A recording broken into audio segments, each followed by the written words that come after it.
வணக்கம் நண்பர்களே. காலை எழுந்தவுடன் கணக்கு 134வது நாளுக்கான விடைகளை இந்த வீடியோவில் பார்க்கலாம். இதில் பாருங்கள், 666வது கேள்வி.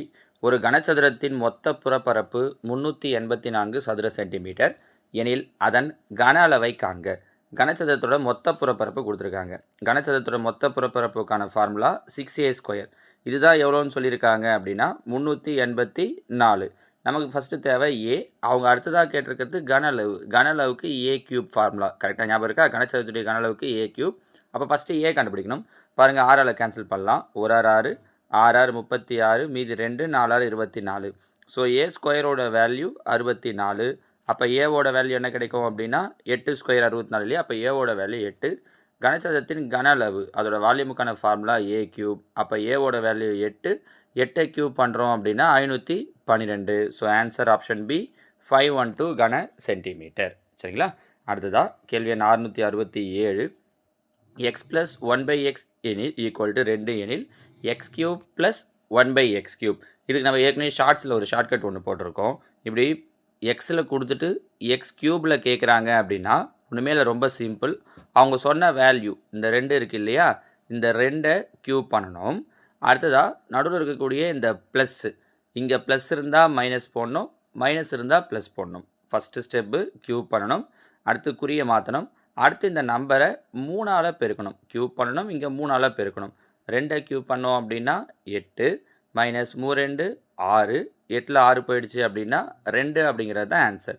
இது ஏற்கனவே நம்ம ஷார்ட்ஸ்லேயும் போட்டிருக்கோம், ஷார்ட்கட் வீடியோஸ்லேயும் பார்த்தீங்க அப்படின்னா இதே மாடலில் மற்ற கொஷின்ஸ் கேட்டாங்கன்னா ஸ்கொயரில் கேட்டால் என்ன பண்ணணும், அப்படியே எக்ஸில் கேட்டால் என்ன பண்ணணும் அப்படிங்கிறதெல்லாம் பார்த்துருக்கோம். சரிங்களா?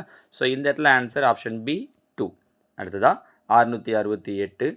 1/2 × 3 plus 1/3 × 4 plus 1/4 × 5 plus and so on 1/9 × 10. இதுக்கு ஒரு ஷார்ட்கட் சொல்கிறேன் பாருங்கள். இந்த மெத்தடாக போனோன்னா நடுவில் 2-3 ஸ்டெப்ஸ் சொல்லணும். ரொம்ப சிம்பிளாக ஒரு வழி சொல்கிறேன் பாருங்கள். இங்கே முதல் நம்பர் 2, அடுத்தது 3 3 4 4 5ன்னு கண்டினியூவாக இருக்குது. நம்ம என்ன பண்ணால் போதும், இல்லை என்ன ஐடியாவை ஞாபகம் வச்சுக்கலாம் அப்படின்னா, இந்த 3 3 4 4 5 5 இப்படியே வந்துச்சுன்னா இங்கே 9 9 எல்லாம் கேன்சல் ஆகிடும். கடைசியாக உங்களுக்கு என்ன மட்டும் நிற்கும்னா இந்த 1/2, இங்கே கடைசியாக 1/10. அப்போ என்ன பண்ணணும் அப்படின்னா இந்த 1/2யும் 1/10யும் மைனஸ் பண்ணணும். முக்கியமான விஷயம் இதுதான். இங்கே நடுவில் எல்லாத்துலேயும் அவங்க ப்ளஸ் கொடுத்து கொடுத்துருப்பாங்க. நடுவில் இருக்கிற எல்லா நம்பரையும் விட்டுடலாம். ஃபஸ்ட் நம்பரையும் லாஸ்ட் நம்பரையும் மட்டும் எடுத்துக்கிட்டால் போதும். அதை எடுத்து என்ன பண்ணணும் அப்படின்னா மைனஸ் பண்ணணும். நம்பர்ஸ் எல்லாம் கண்டினியூவாக தான் இருக்கும் கீழே அவங்க கொடுத்துருக்கிறதுலாம். இப்போ மைனஸ் பண்ணுறோன்னா என்ன பண்ணுவோம்? பின்னத்தை பொறுத்தவரை ஈஸியான வழி சொல்லியிருக்கோம். கீழே இருக்கிற ரெண்டுத்தையும் அப்படியே பெருக்க சொல்லியிருக்கோம். 5 20. மேலே என்ன பண்ண சொல்லியிருக்கோம்? இது ரெண்டுத்தையும் அப்படியே கிராஸ் மல்டிப்ளை போது மைனஸ் பண்ணிக்கலாம். 10ல் 2 போயிடுச்சுன்னா 8. கரெக்டாக? அப்போ அப்படின்னா 4ஆம் வாய்ப்பாட்டில் அடிக்கலாம் பாருங்கள். 2 8 5 20. So answer 2/5 option B. ஓகேங்களா? அடுத்ததாக 669. அடிப்பக்கம் 9 சென்டிமீட்டர் மற்றும் உயரம் 5 சென்டிமீட்டர் எனவும் உடைய இணைகரத்தின் பரப்பளவு காண்க. இணைகரத்தின் பரப்பளவுக்கான ஃபார்முலா பி × ஹெச். பின்றது பேஸ் எவ்வளோ கொடுத்துருக்காங்க? 9. ஹெச்ங்கிறது ஹைட் எவ்வளோ கொடுத்துருக்காங்க? 5. ஸோ 9 5 45 சதுர சென்டிமீட்டர் அப்படிங்கிறது தான் இணைகரத்தினுடைய பரப்பளவு. முடிஞ்சு பாருங்கள். பரப்பளவுக்கான ஃபார்முலா தெரிஞ்சால் போதும். ஏற்கனவே நம்ம பரப்பளவு கணவர்களுக்கெல்லாம் தனித்தனியாக வீடியோ போட்டிருக்கோம். சொல்லப்போனால் ஃபார்முலாஸ் எப்படி ஞாபகம் வச்சுக்கிறது அப்படிங்கிறதுக்கே தனியாக வீடியோஸ் போட்டிருக்கோம். அதை பார்த்திங்கனாலே அந்த ஃபார்முலாஸ் வச்சு இதெல்லாம் சொல்லிடலாம். சரியா? அடுத்து 670. ஒரு சதுரத்தின் பக்கங்களை தொட்டு செல்லும் உள்வட்டம் மற்றும் முனைப்புள்ளி வழியே செல்லும் வெளிவட்டத்தின் பரப்பளவுகளின் விகிதம் என்னன்னு கேட்டிருக்காங்க. இங்கே பாருங்கள், இது ஒரு வித்தியாசமான கொஷினை புரிஞ்சுக்கிட்டீங்கன்னா ஈஸி. ஒரு சதுரம், சரியா? இந்த சதுரத்தினோட உள்ளே வரையக்கூடிய இந்த வட்டம் இதோட பரப்பளவு. நான் சதுரத்துடைய பக்க அளவு பொதுவாக நம்ம என்ன சொல்லுவோம்னா ஏன்னு சொல்லுவோம். இங்கே நான் கொஞ்சம் ஈஸியாக இருக்கணும் அப்படிங்கிறதுக்காக இந்த சதுரத்துடைய பக்க அளவை நான் 2ன்னு வச்சுக்கிறேன். சரியா? ஏன்னு கூட வச்சுக்கலாம், 1ன்னு கூட வச்சுக்கலாம். ஏன் 2 வைக்கிறேன் அப்படின்னா, இப்போ இந்த வட்டத்தோட ஆரம் தேவை. ஏன்னா வட்டம் இப்படி போகுதா, இதோடைய விட்டம் பார்த்தீங்க அப்படின்னா இது பக்க அளவு என்னவோ அதுதான் வட்டத்தோட விட்டமாக இருக்கும். கரெக்டாக? அப்போ இந்த பக்க அளவு 2னா இதோட விட்டம் 2. அப்போ ஆரம் என்ன வந்துடும்? 1. இங்கே நான் 1 எடுத்தேன்னா அங்கே அரைன்னு போடுற மாதிரி இருக்கும், கன்ஃபியூஸ் ஆகும். அதனால் நான் என்ன எடுத்துக்கிட்டேன்னா 2ன்னு எடுத்துக்கிட்டேன். அப்போ இதோட ஆரம் 1ன்னு இருக்கும். வட்டத்தோட பரப்பளவுக்கான ஃபார்முலா πr². இங்கே ஆரம் என்னன்னு சொல்லிட்டோம்? 1. அப்போ π × 1 ஸ்கொயர் பண்ணுறோம். 1 ஸ்கொயர் 1 தான் ஈஸ்ட்டு. இன்னொன்று என்ன கேட்குறாங்கன்னா, இதே சதுரம் தான். நான் உங்களுக்கு புரியறதுக்காக தனியாக போட்டு காட்டுறேன். இப்போ இதோட வெளிவட்டம், இந்த முனைகளை தொட்டு செல்லக்கூடிய வெளிவட்டம் இதோ இருக்கு இல்லையா, இந்த வெளிவட்டத்தினுடைய பரப்பளவு இதை கேட்குறாங்க. இதோட பக்க அளவு எவ்வளோ வச்சுருக்கோம்? 2. இப்போ இது வெளிப்பகுதியில் தொட்டு செல்லுதுன்றதால இதோட மூலை விட்டம் தான் இதோட விட்டமாக இருக்கும். புரியுதான்னு பாருங்கள். இப்படி சதுரம் இருக்குது. இந்த சதுரத்தினுடைய இந்த பக்கங்களை இப்படி தொட்டு செல்லுது முனைகளை. அப்போ இதுதான் இந்த வட்டத்தினுடைய விட்டமாக இருக்கும். இந்த வட்டத்தோட விட்டங்கிறது இந்த சதுரத்தினுடைய மூலை விட்டமாக இருக்கும். அப்போ சதுரத்தோட மூலை விட்டம் கண்டுபிடிக்கணும். பாருங்கள், பக்க அளவு 2, இந்த பக்கமும் 2. இது ஒரு செங்கோண முக்கோணம். கரெக்டாக? செங்கோண முக்கோணம்னா இது 90 டிகிரி. இதுக்கு எதிரில் இருக்கிறது கர்ணம். அப்போ கர்ணம் தேவைன்னா என்ன பண்ணலாம்? 2 ஸ்கொயர் 4, 2 ஸ்கொயர் 4. இந்த பக்க அளவு இந்த பக்க அளவு கூட்டினா 8. அதுக்கு ரூட் எடுக்கணும். கரெக்டாக? மூலை விட்டம் கண்டுபிடிக்கிறதுக்கான ஃபார்முலா தானே. அப்போ இதுக்கு ரூட் எடுத்தோன்னா கிடைக்கிறது தான் மூலை விட்டம்.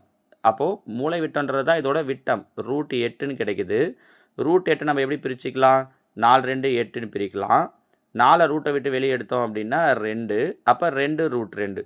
ஸோ இந்த வெளியில் இருக்கிற வட்டத்தோட விட்டம் பார்த்தீங்கன்னா 2 ரூட் 2. ஆரம் தேவைன்னா அதில் பாதின்னும் போது 2ஆல் வகுத்துட்டோன்னா ரூட் 2. ஸோ பை இன்ட்டு இங்கேயும் அதே தான் ஃபார்முலா πr ஸ்கொயர் தான். இங்கே ஆரம் என்ன கிடைக்குதுன்னா ரூட் 2ன்னு கிடைக்குது. அப்போ ரூட் 2 ஸ்கொயர் பண்ணணும். பை கேன்சல் ஆகிடும். 1 ஸ்கொயர் பண்ணால் 1, ரூட் 2 ஸ்கொயர் பண்ணால் 2. அப்போ ரெண்டுத்தோட பரப்பளவுக்கு இருக்கக்கூடிய விகிதம் எவ்வளோ அப்படின்னு பார்த்தீங்கன்னா 1:2. இது நீங்கள் பக்க அளவு 2 தான் எடுக்கணும், இல்லை 4 6 இல்லை வெறுமனே ஏன்னு எடுத்திங்கன்னா கூட இதே மாதிரி தான் வருமே. சரிங்களா? இது இன்னும் ஈஸியாக சொல்லணும், இவ்வளோ தூரம்லாம் போடவே வேண்டாம் அப்படின்னா ஏன் இந்த ஆன்சர் வருதுன்றதுக்காக நான் உங்களுக்கு இவ்வளோ தூரம் செஞ்சு காட்டேன். இது எதுவுமே இல்லாமல் நீங்கள் ஈஸியாக ஞாபகம் வச்சுக்கணும். ஒரு சதுரத்துக்கு உள்ளே இருக்கிற வட்டமும் வெளியில் உள்ளே இருக்கிற வட்டத்தை மாதிரி இதோட பரப்பளவு வெளியில் இருக்கிற வட்டத்துடைய பரப்பளவு டபுள் மடங்காக இருக்கும். அப்போ இதோட பரப்பளவு 1 யூனிட் ஸ்கொயர் யூனிட்னா வெளில இருக்கிற வட்டத்தினுடைய பரப்பளவு 2 ஸ்கொயர் யூனிட்டாக இருக்கும்.